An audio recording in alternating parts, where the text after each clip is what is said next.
la lumière. Quand il se défera lentement ou d'un seul coup, aura-t-on pu au moins former les ailes du pan de nuit, couverte d'yeux, pour se risquer dans ce noir et dans ce froid?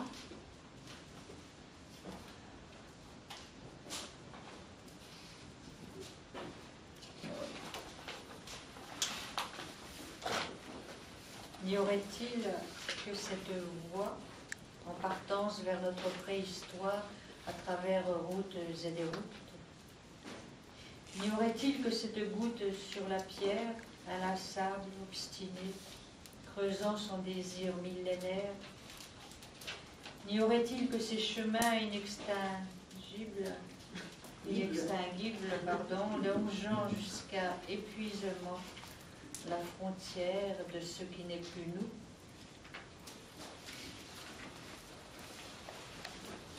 Les nuages se bâtissent en lignes de pierre, l'une sur l'autre, légères voûtes ou arches grises.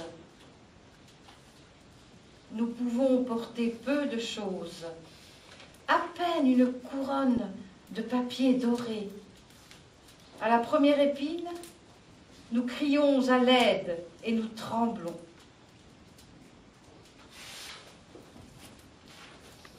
Les nuages passent au-dessus de la maison où s'écoule ma vie.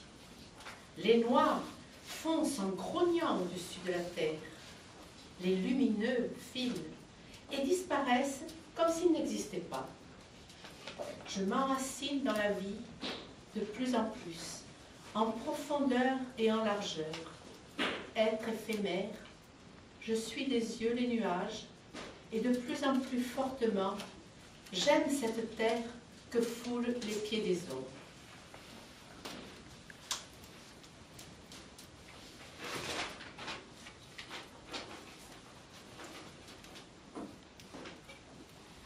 Je viens d'un monde tout en rondeur, rumeurs berçantes, emmêlées, avec des chiens dans les fusils, des hippocampes au cerveau, des limaçons au creux de l'oreille. Un monde où tout concorde et rien ne meurt, sans angle, ni cloison, ni flèche à sens unique. Brusque réveil dans le règne des solides. Les corps se heurtent au coupe-coupe des concepts, au mur sans fin, droit devant.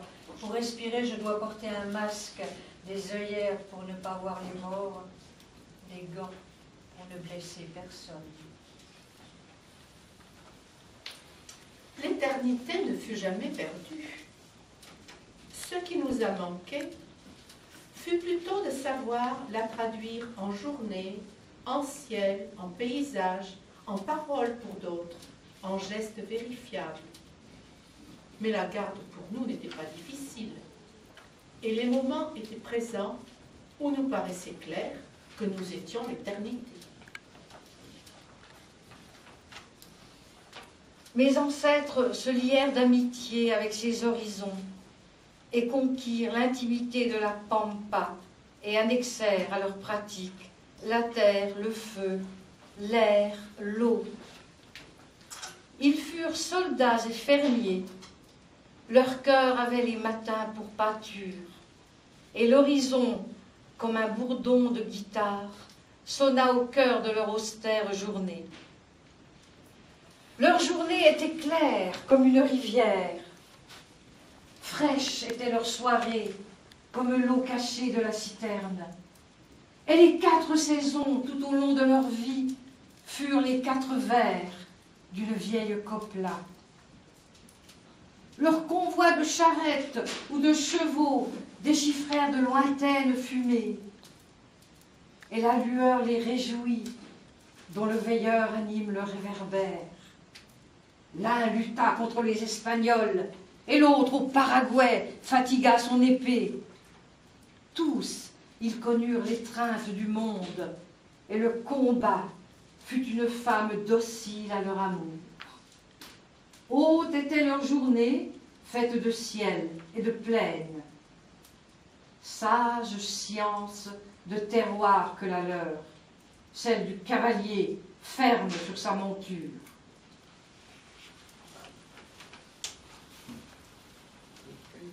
Treize années durant, l'étude des textes sacrés n'avait pas apporté au jeune moine la réponse à ses incertitudes. Quittant le monastère, il entreprit le long chemin, escarpé et périlleux, qui menait à la demeure de l'ermite, dont on disait qu'il détenait la vérité sur toute chose. Assis sur le seuil de sa cabane, au sommet de la montagne, le vieillard solitaire écouta le moine débiter le chapelet de ses questions et de ses doutes, comme il aurait écouté le vent dans les feuilles. Il ne rendit à la fin qu'un seul oracle. Ce que nous ne savons pas nous protège.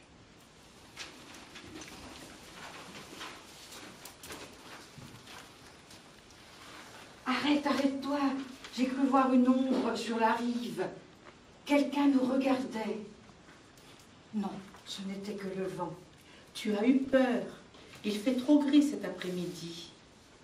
Comme l'eau est froide et douce, peut-être va-t-on voir passer Ophélie. Tais-toi, écoute, écoute. Quoi?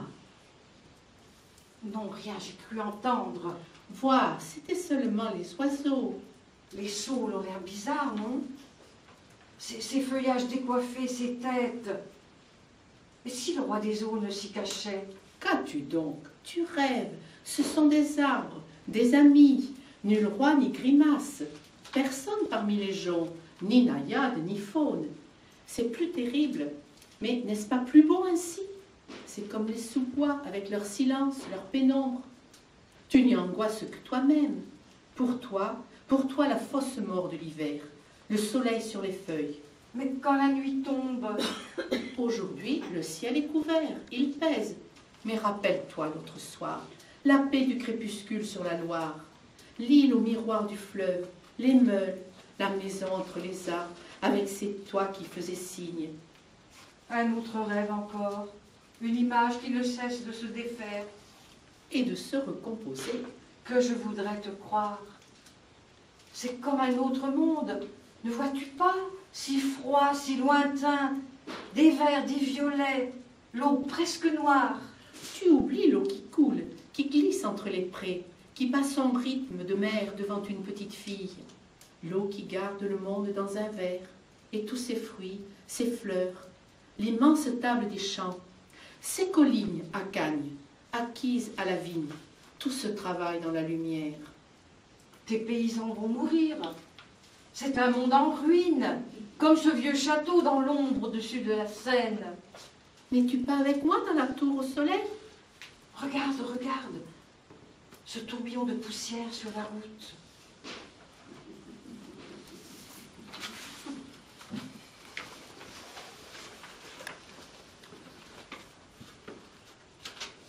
De mes bras, j'ai entouré le tronc du vieil arbre et j'ai appuyé ma joue sur son écorce rugueuse. Immobile, j'ai tenté de percevoir la circulation de la sève, le cheminement des racines nourricières et l'avancée tranquille du temps. J'aurais voulu que la terre me retienne, que je devienne minérale et végétale pour vivre de la vie mystérieuse des choses qu'on croit inertes. Le vieil arbre au bout de l'allée m'a fait signe. De mes bras, j'ai entouré son tronc rassurant et j'ai appuyé ma joue sur son écorce. Mes pieds se sont enfoncés profondément dans le sol. Les rameaux de ma chevelure ont frémi sous le vent et j'ai touché le ciel. Alors, je suis devenu arbre, je suis devenu jardin.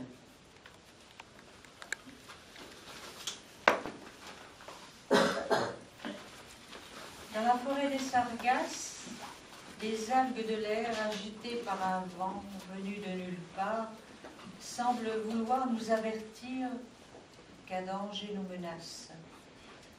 Dans un accroc de ciel, parmi la profusion des arbres, on voit monter l'ombre d'un monstre. Mais ce n'est qu'un orage. Tyran nomade, il ne fait que passer et s'enfuit comme nous, méprisant vers d'autres régions, grommelant d'incompréhensibles insultes avec son escorte de bourrasques, ne laissant en l'azur retrouver que quelques lambeaux de sa traîne. Bientôt, les feuillages s'apaisent et retrouvent l'immobilité attentive de vigie qu'inquiète le moindre souffle. Cette maison, je la croyais debout dans l'éternité avec les granites, les herbes de la prairie, l'eau vive des rigoles ou le flux de la Vienne, son beau courant noirâtre poussant sans bruit ses bulles au ras des prés, le regard étonné des vaches pleines, les châtaigneraies au tronc presque fossile. Mensonge de la maison de pierre que répare la vérité du jardin, comme le redit cette photographie d'été où pose dans l'allée centrale, élégamment appuyé à une canne et le regard aigu, un philosophe qui aime à ce lieu. Les arbres, les fleurs ont disparu.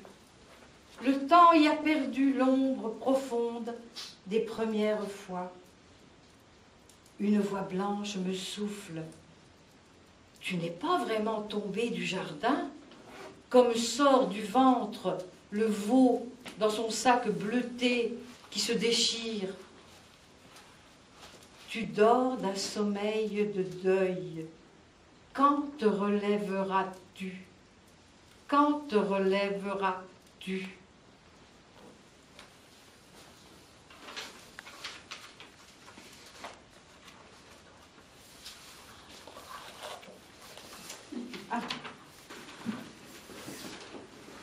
Je n'avais d'autre ressource que l'amulette des mots, la grâce des syllabes qu'on pouvait déchiffrer dans les livres, tracer sur le papier ou, plus efficace encore, prononcer à voix basse dans le noir, musique et flamme renouvelables à volonté, si j'apprenais par cœur ces prières pour être ici que sont les poèmes.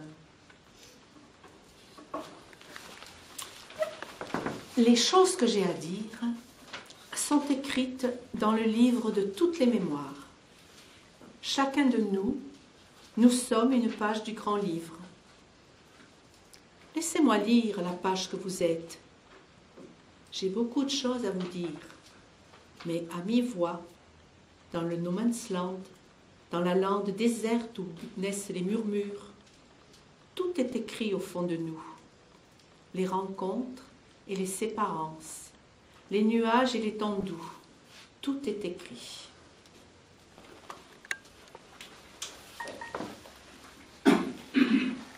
Le scarabée dans la poussière. Le temps reste ouvert. Le scarabée va menu dans la béance. Ce qu'il pousse devant lui s'éparpille. Sous les étoiles filantes, composer un chant, cela lui est arrivé peut-être. Il n'en retrouve plus les paroles. L'immensité est une fragile coquille d'œuf. Le présent s'écaille. La lumière aussi a quelque chose de vermoulu. Il tombe à travers elle des débris d'un rêve explosé en vol, abîmé dans l'histoire par 10 000 mètres de fond. La boîte noire est perdue. Les déflagrations se poursuivent, font ricochet, dispersent de la terre mêlée à des fragments d'os. C'est le noyau qui a été brisé. Ce que les choses dissimulaient sous leurs noms anciens, dans leurs contours simples, leurs couleurs vives, leur ombre même, est à nu et se fissure. L'absolu s'est effrité.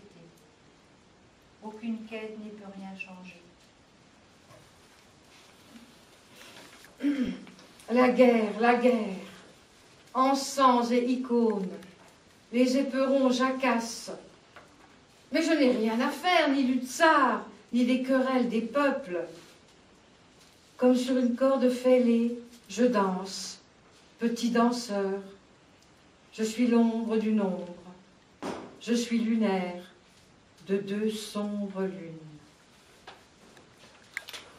Je devrais dresser la liste quotidienne des moments de lumière pour la feuilleter plus tard.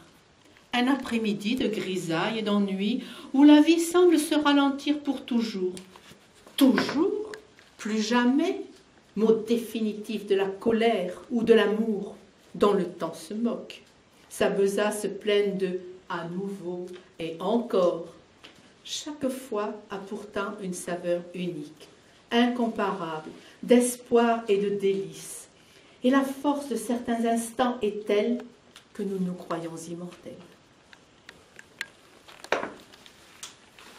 Excuse-moi de faire ce bruit de velours froissé, mais le monde entier est un fragment.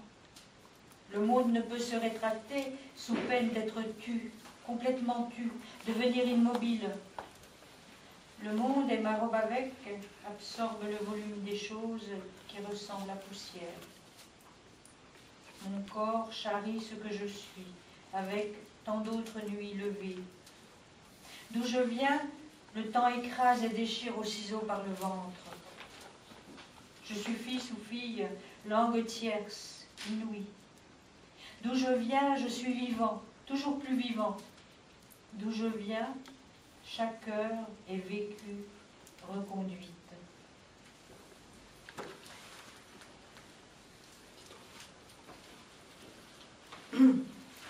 Le ressac bouclait près des rochers, traînant, mousseux, bouffant, sonore. Un enfant me montra votre maison. Malgré moi, ralentissant le pas, comme si le courage m'était défendu, je marchais, écoutant crisser le gravier. Le grincement d'une charrette roulant sans voile. À travers le lierre apparaissent les piliers blancs du balcon. Le silence était celui d'un midi de juillet. Je me souviens. Vous étiez allongé dans la chaise en paille. Personne n'a vu cela. Le monde est si rude. Votre pose charmante. Je me souviens, près des lèvres, vous teniez une rose. Sans relever la tête, dessinant votre ennui, ô ce geste, cette façon dont vous m'avez étendu la main, et ces yeux magnifiques. Qui dira, pourquoi vous les plissiez? Vous saviez qu'un orage grondait dans mon azur. Était-ce soleil ou chaleur? Le jardin m'apparaissait d'ambre. Un tatar vendait des tchadors. Le tatar est parti. Voici la bouche, attirante et hautaine, serrée, et tout devenait simple. Et le soleil, à travers le lierre lourd, jetait ses taches. Je me souviens de tout. Sur la chaise longue, votre chapeau de paille, la cloche aiguë, perçante, et le parfum des roses lourdes et blettes, le pli des rideaux de toile, la conversation de nos cigarettes, le bruissement des cendres dont, souverain des pensées, vous parsemiez les roses. Le costume impeccable était clair.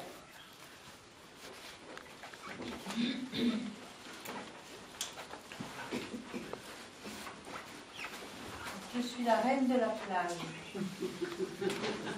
La mer est un grand jacuzzi. Mon corps de poupée plastique ondule, heureux et nonchalant. La plage est mon cher territoire, ma piste de danse favorite, où je navigue avec fierté et les deux seins bien en avant. Dans ce palais, je suis chez moi. Tous les regards me sont offerts. Je claque des doigts, ils sont tous là, tous assortis à mes tenues. À tour de rôle, s'il vous plaît. Aujourd'hui, c'est un beau métis. Demain, un châtain aux yeux verts. Jeudi, un black au corps d'ébène.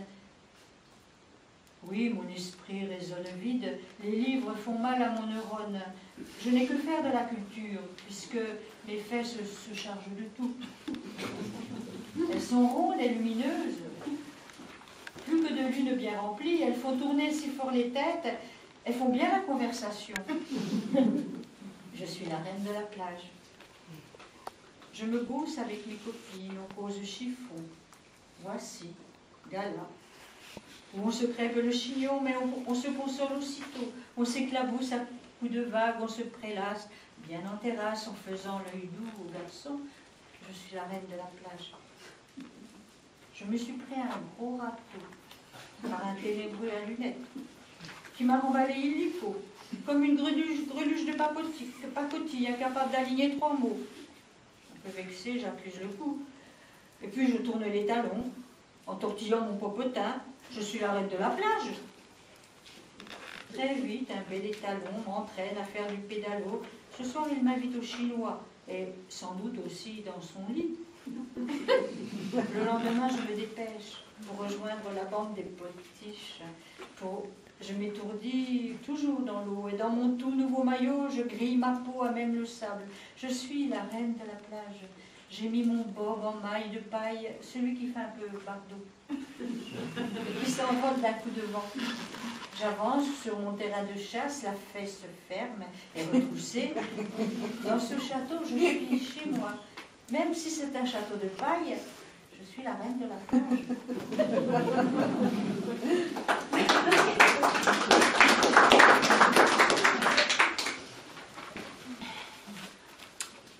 Oui, dès l'instant que je vous vis, beauté féroce, vous me plûtes. De l'amour quand vos yeux je pris, sur le champ vous vous aperçûtes. Mais de quel air froid vous reçûtes tous les soins que pour vous je prie. Ah, fallait-il que vous me plussiez, qu'ingénument je vous le dise, qu'avec orgueil vous vous tussiez. Fallait-il que je vous aimasse pour que vous me désespérassiez et qu'enfin je m'opiniâtrasse pour que vous m'assassinassiez.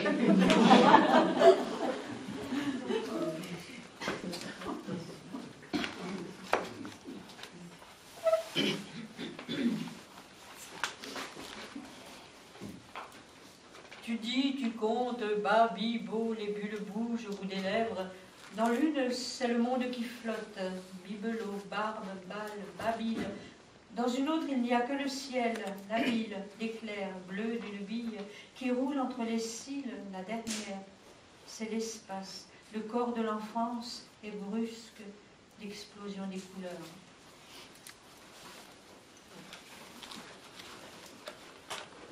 Qu'est-ce donc que la vie des hommes? Une image de la divinité? C'est sous le ciel que cheminent tous les terrestres. Ils le contemplent. Et lisant en quelque sorte comme dans un écrit, les hommes imitent la richesse et l'infini.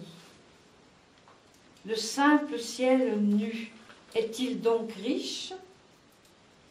Les nuages d'argent sont pareils à des fleurs. Et de là-haut tombent en pluie l'humide et la rosée. Mais quand l'azur est effacé, le bleu simple, voici paraître le mat du ciel, qui ressemble à du marbre, tel du minerai, signe de la richesse.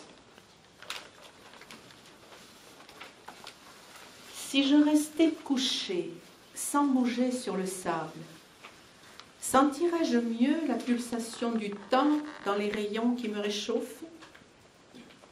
Est-ce le désir fou de s'y abandonner pour mieux le saisir qui conduisait les ermites au désert, dans le refus des activités qui le scandent et lui donnent une forme d'emprunt?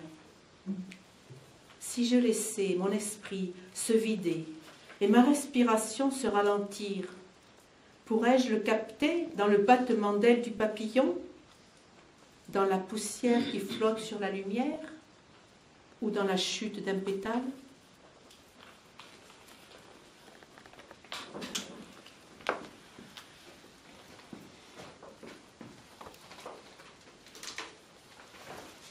Sur le banc du rendez-vous, l'amoureux avait laissé passer la suivante. Puissant, 100 000. Le saule avait eu le temps de fendre le mur, de soulever le banc.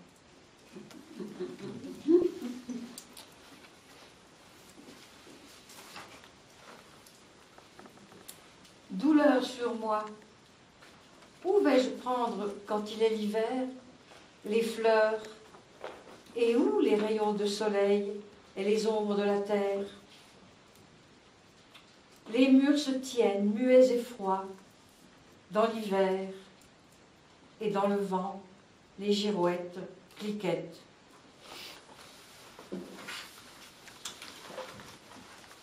Il est tôt.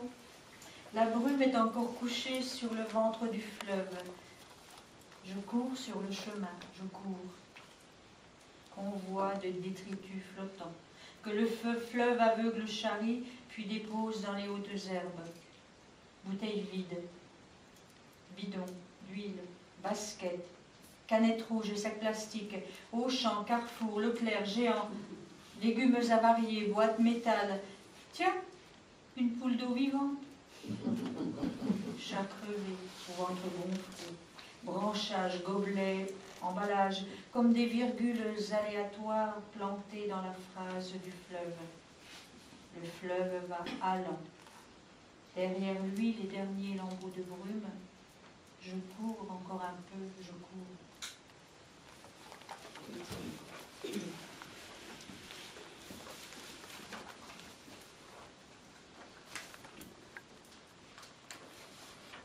Que tant d'êtres puissent se croiser sans se parler. Pourquoi s'attacher au visage, sinon dans l'espoir de voir sans ranimer la flamme?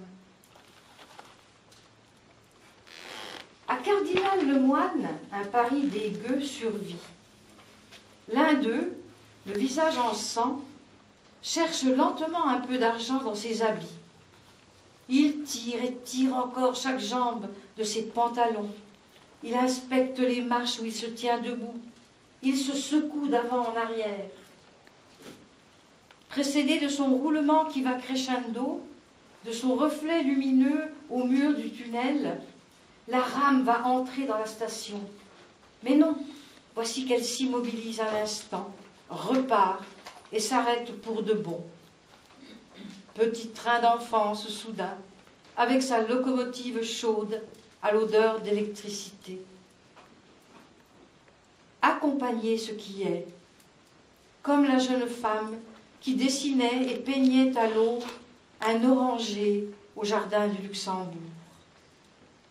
Prendre à la main.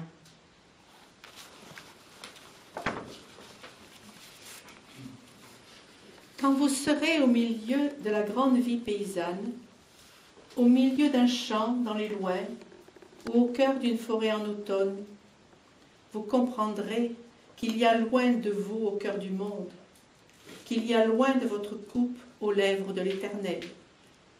Et vous écouterez bruire l'automne, et vous entendrez les feuilles tomber de vos arbres intérieurs.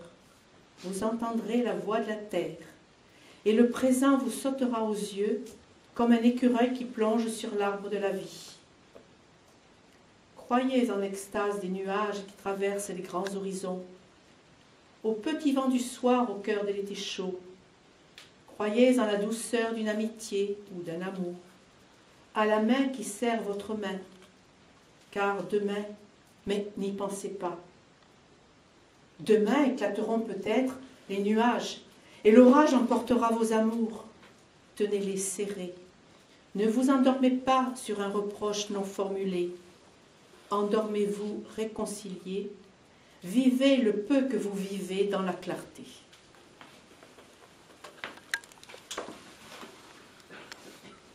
12 heures, Londres.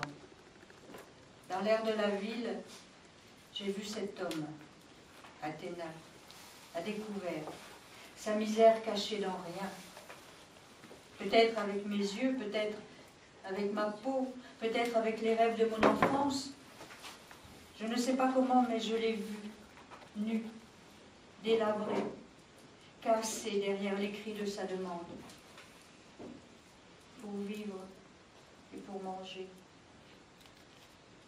Je dis cassé parce que ça doit être comme ça dedans, quand on ne peut plus hurler et que l'on crie sur un bout de carton. Le mal ronge et le poing ne se lève pas. J'ai froid de mon impuissance. Athéna, du fond de la jarre, vous avez laissé se répandre l'espérance, mais que peut le vent? J'ai laissé mon enfance dans les sentiers, je l'ai cachée de buisson en buisson. Petit rêveur qui voulait se perdre peut-être, pour que toujours enfant, il retrouvât un jour, en jouant avec les pierres, toute l'émotion tapie.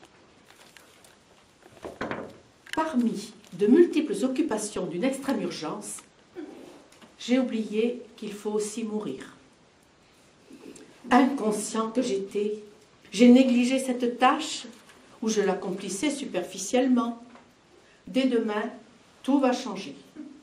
Je vais me mettre à mourir soigneusement, avec optimisme et sagesse, sans perdre de temps.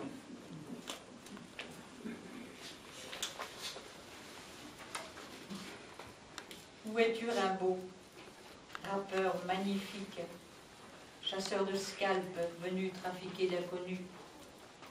Sous ton pontificat, la poésie est allée en enfer, si bien que l'écriture des hommes requiert une remise à niveau. Tu dors en chien de fusil, très loin de Charleville, à Harare, au milieu des braillards de la factory Bardet.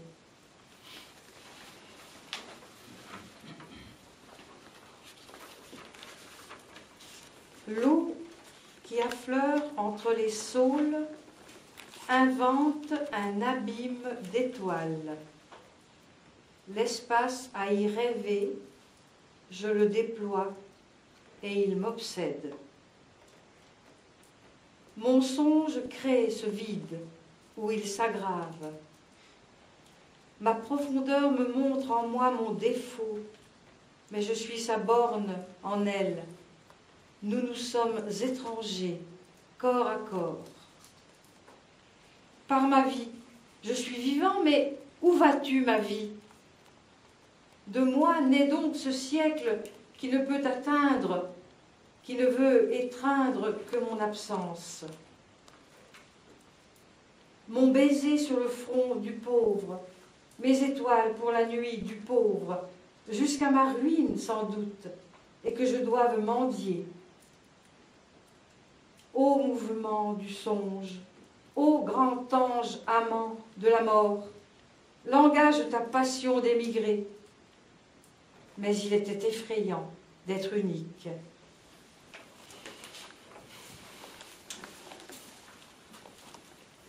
Qu'est-ce que t'attends? Tout. C'est trop tout. Faut en laisser aux autres. Alors tout moins le tout des autres. Tu vas pas sur négatif. M'en fous. Ce qui compte, c'est l'absolu.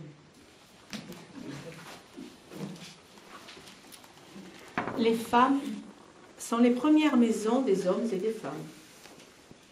Elles sont leur rampe de lancement, leur pont. Elles accueillent leur âme. Une fois sorties d'elles, hélas, il arrive qu'ils les profanent, les massacrent, les violent, les damnent. Ô, vous, qui que vous soyez, c'est aux femmes que vous devez la fête et le fait de naître, et de transmettre, et de marcher sur la terre. Ne laissez pas se faner les fleurs qui vous ont porté vers la lumière.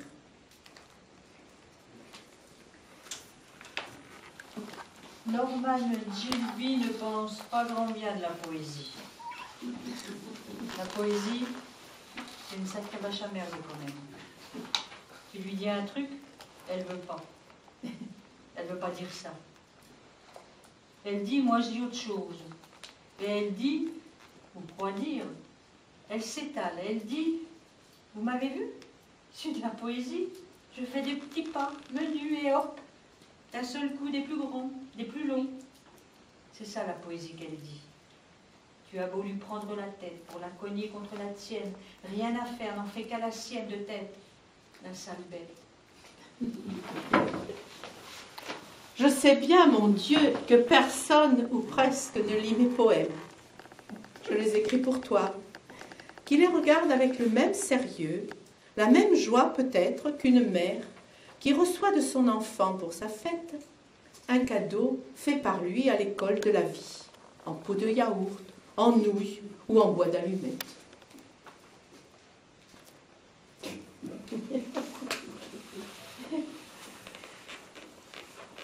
N'envie pas les hommes libres de souffrance, les idoles de bois auxquelles rien ne manque, tant leur âme est pauvre, qui ne posent pas de questions sur la pluie et le soleil, parce qu'elles n'ont rien qu'elles doivent cultiver.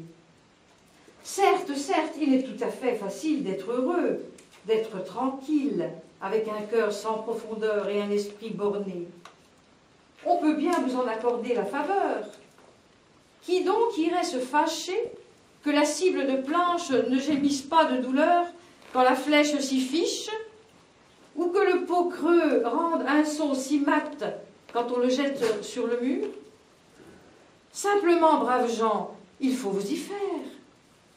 Il faut même qu'en grand silence, vous soyez étonnés de ne pas comprendre que d'autres ne soient pas si heureux, ne soient pas non plus si satisfaits d'eux-mêmes.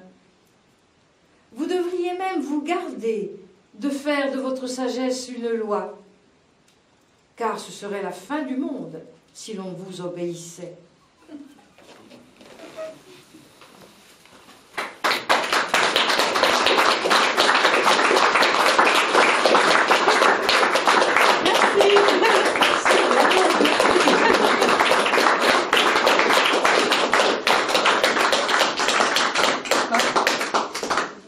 À vous. Non, mais attends, donc on donne la parole à l'autre. Moi, vous n'aviez pas pris de thème cette année, donc chacune est venue.